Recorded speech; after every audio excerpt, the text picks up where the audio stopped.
भी रिंकू सिंह को खतरनाक खिलाड़ी मानते हैं तो हमारी इस वीडियो को लाइक जरूर कीजिएगा।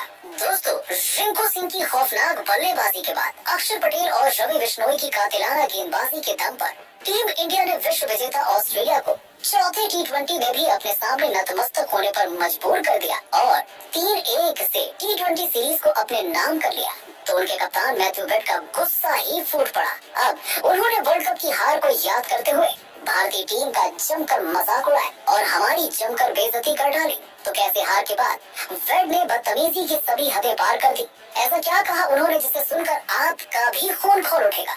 तो बताएंगे पूरा बयान, लेकिन उससे पहले आपको क्या लगता है कि कौन था टीम इंडिया की जीत का सबसे बड़ा हीरो? रिंकू, ऋतुराज, सूर्या या फिर कोई और? कमेंट सेक्शन में जवाब जरूर दीजिएगा। दोस्तों, वर्ल्ड कप को अपने नाम करने के बाद ऑस्ट्रेलिया घमंड में चूर होकर T20 सीरीज में उतरी थी, लेकिन उन्हें अंदाजा ही नहीं था कि जब बदला लेने की बारी आती है तब भारत कितना खतरनाक हो जाता है। इस सीरीज में रोहित कोहली से लेकर शमी और बुमराह जैसे खूंखार खिलाड़ी तो नहीं थे, लेकिन जो हमारे पास था वो युवा टैलेंट था और जोश के साथ ही बदला लेने की आग जो विश्व चैंपियन ऑस्ट्रेलिया पर भारी पड़ी।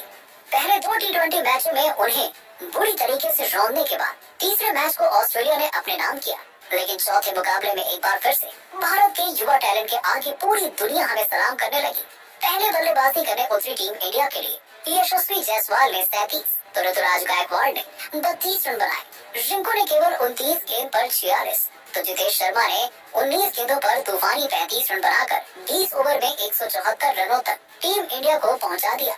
हालांकि T20 में ये बड़ा स्कोर नहीं होता, लेकिन आखिरकार ये लक्ष्य कितना बड़ा लक्ष्य था ये ऑस्ट्रेलिया को पता चला हमारी गेंदबाजी के दौरान, जब अक्षर पटेल और रवि बिश्नोई की फिरकी के माया जाल में एक से बढ़कर एक ऑस्ट्रेलियाई बल्लेबाज फंसते चले गए और टीम इंडिया ने देखते ही देखते पूरी की पूरी ऑस्ट्रेलिया को अपने सामने ढेर कर दिया, और वो भी बड़ी आसानी से। न केवल इस मुकाबले को अपने नाम कर लिया टीम इंडिया ने, बल्कि 3-1 से T20 सीरीज को अपने नाम कर वर्ल्ड कप की हार का बदला भी ले लिया। इसके बाद तो जहां भारतीय फैंस बेहद खुश थे, जीत का जश्न मना रहे थे, लेकिन इसी बीच ऑस्ट्रेलिया के कप्तान मैथ्यू वेड का भड़काऊ बयान सामने आया। जी हाँ, उन्होंने पुराने जख्मों को कुरेदते हुए करोड़ों हिंदुस्तानियों का खून खौला दिया। जी हाँ दोस्तों, वेड ने कहा कि मैं देख रहा हूँ भारतीय कितने खुश हैं। ये देखकर मुझे भी हंसी आ रही है और आपकी जानकारी के लिए बता दूं कि हमें इस T20 की हार से कोई फर्क नहीं पड़ता। ये तो हमारे लिए केवल एक प्रैक्टिस थी। हम जीते या हारे उससे कोई मतलब नहीं है, क्योंकि मेन तो हमने वर्ल्ड कप अपने नाम कर लिया ना। इतिहास में वही लिखा जाएगा, कोई नहीं याद रखेगा T20 सीरीज में कौन जीता था या कौन नहीं।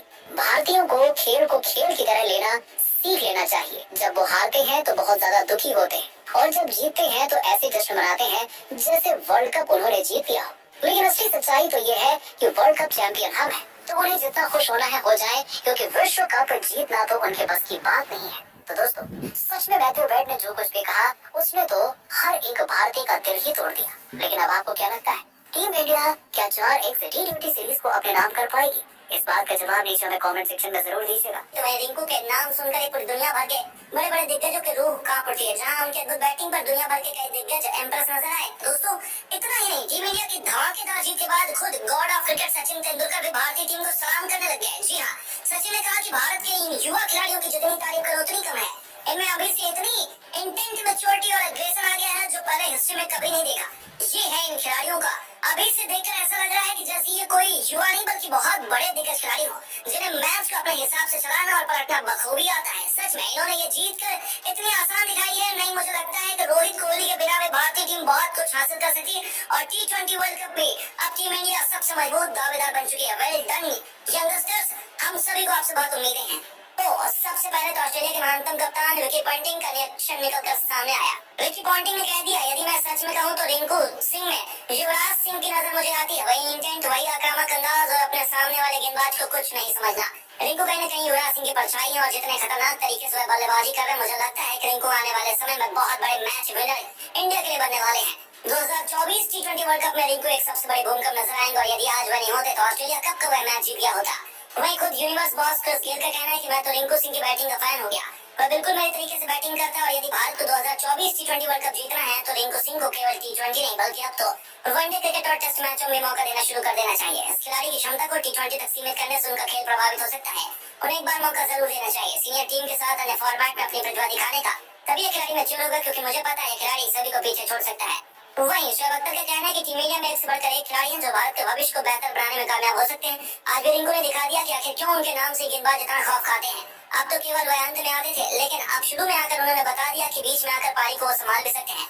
वह भी इस आक्रामक अंदाज में। माशाल्लाह उनकी बैटिंग देखकर बहुत मजा आया। सच कहूं तो मुझे नहीं लगता यंगर जनरेशन में रिंकू जैसा कोई दूसरा बल्लेबाज है। इसके अलावा अंत में कैप्टन कूल महेंद्र सिंह धोनी का बयान है। उन्होंने कहा कि सच कहूं तो मेरा दिल रिंकू सिंह ने जीत लिया है। 23 साल की उम्र में इसने इतनी बेरहमी से गेंदबाजों को पीटा है, मुझे तो उसमें लेजेंडरी युवराज सिंह नजर आती है। ऐसे में लंबे लंबे छक्के बिना किसी परेशानी के लगाना, सच में रिंकू अकेले मैच को पलटने का दम रखते हैं और जिस अंदाज में वो बल्लेबाजी कर रहे हैं टीम इंडिया के लिए बहुत फायदेमंद होने वाला है। यह खिलाड़ी आगे चलकर बहुत बड़ा सितारा बनने वाला है। आप अभी से देख सकते हैं कि वह कैसे कोई मैच पे लौट रहा है। Well done Rinku. तो दोस्तों सच में कोई भी रिंकू की तारीफों के पुल बांधने से थक नहीं रहा, लेकिन अब आपको क्या लगता है रिंकू, जितेश और सूर्या में कौन सबसे खतरनाक बल्लेबाज है? अपनी राय में नीचे कमेंट बॉक्स में जरूर दें। लेकिन 63 रन पर 3 विकेट गिर जाने के बाद रिंकू सिंह ने तूफानी बल्लेबाजी करते हुए टीम को संभाल लिया और तूफानी बल्लेबाजी करते हुए मैदान के चारों तरफ छक्कों की तारीफ करते हुए दुनिया का सबसे लंबा छक्का जड़ दिया है। इस बीच 12 ओवर के अंदर रिंकू सिंह ने अपना पहला छक्का लगाया और पैरों में बैठकर एक क्रॉस थे विकेट जाकर 88 मीटर का लंबा छक्का लगा दिया।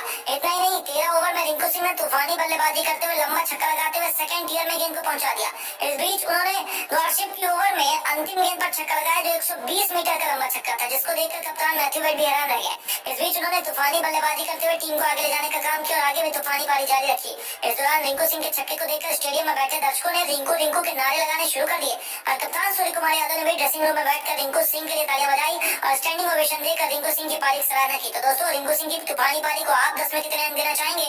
अपनी राय में नीचे कमेंट बॉक्स में जरूर दें। दोस्तों ऑस्ट्रेलिया के खिलाफ 5 मैच की टी20 सीरीज का चौथा टी20 मैच भारत रायपुर के शहीद वीर नारायण क्रिकेट स्टेडियम पर खेलने के लिए पहुंचा, जहां पर इस मैच में ऑस्ट्रेलिया के कप्तान ने टॉस जीतकर पहले गेंदबाजी करने का फैसला किया, जो लगभग गलत साबित हुआ क्योंकि पहले बल्लेबाजी कर भारत ने पावर प्ले के अंदर 50 रन बटोरे। आपको बता दें इस मैच के अंदर ऑस्ट्रेलिया की टीम 5 बदलाव के साथ मैदान पर आई, वहीं भारतीय टीम भी 4 बदलाव के साथ मैदान पर आई। तो इस दौरान भारत की तरफ से ईशान किशन, तिलक वर्मा, अर्शदीप सिंह और प्रसिद्ध कृष्णा की जगह पर जितेश शर्मा, उप कप्तान श्रेयस अय्यर, दीपक चहर और मुकेश कुमार को खेलने का मौका मिला। इस बीच भारतीय टीम की तरफ से पारी की शुरुआत करने के लिए ऋतुराज गायकवाड़ और यशस्वी जायसवाल की सलामी जोड़ी मैदान पर आई। वहीं गेंदबाजी की शुरुआत ऑस्ट्रेलिया की टीम की तरफ से गेंदबाजी की शुरुआत एरन हार्डी ने की, जिन्होंने पहली गेंद पर बल्लेबाज यशस्वी जायसवाल को काफी ज्यादा परेशान किया और एक भी रन बनाने के लिए मजबूर कर दिया। इतना ही नहीं, उन्होंने लगातार बेहतरीन गेंदबाजी करते हुए लगातार 5 गेंद के अंदर एक भी रन नहीं दिया और काफी ज्यादा परेशान बल्लेबाज को किया। लेकिन इसी बीच ओवर की अंतिम गेंद पर उन्होंने यशस्वी जायसवाल को एलबीडब्ल्यू आउट लगभग कर दिया। हालांकि अंपायर ने अपील को नकार दिया, जिसके बाद ऑस्ट्रेलिया के कप्तान ने डीआरएस लेकर फैसले को बदलने का पूरा प्रयास किया, लेकिन इम्पैक्ट आउटसाइड और पिचिंग आउटसाइड स्टंप होने के कारण बल्लेबाज को जीवनदान मिला और ऑस्ट्रेलिया की टीम ने अपना पहले ही ओवर में रिव्यू गवा दिया।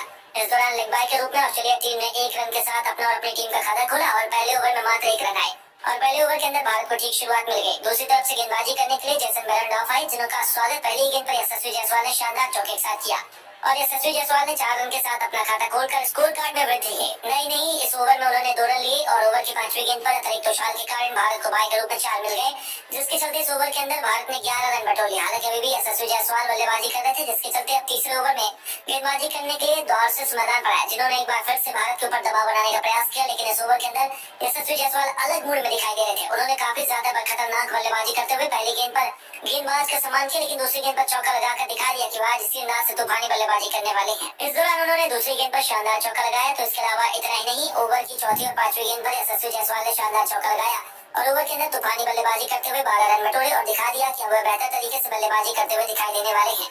ऐसे में चौथे ओवर में एक बार फिर से गेंदबाजी करने के लिए जेसन बेरेंडॉर्फ आए, जिन्होंने जबरदस्त गेंदबाजी करने का प्रयास किया। इस दौरान उन्होंने पहली 2 गेंद के अंदर बल्लेबाज ऋतुराज गायकवाड़ को परेशान किया और एक भी रन नहीं बनाने दिया। लेकिन इस बीच ऋतुराज गायकवाड़ ने पिछले मैच में शतक के बाद इस मैच में भी तूफानी पारी की शुरुआत करते हुए तीसरी गेंद पर चौके के साथ अपना खाता खोल लिया और बता दिया कि वह इस मैच में टीम का हिस्सा है, क्योंकि अभी तक 3 ओवर के अंदर यशस्वी जायसवाल ने ही बैटिंग की थी। लेकिन यहाँ पर ऋतुराज गायकवाड़ ने आने के साथ तहलका मचाया।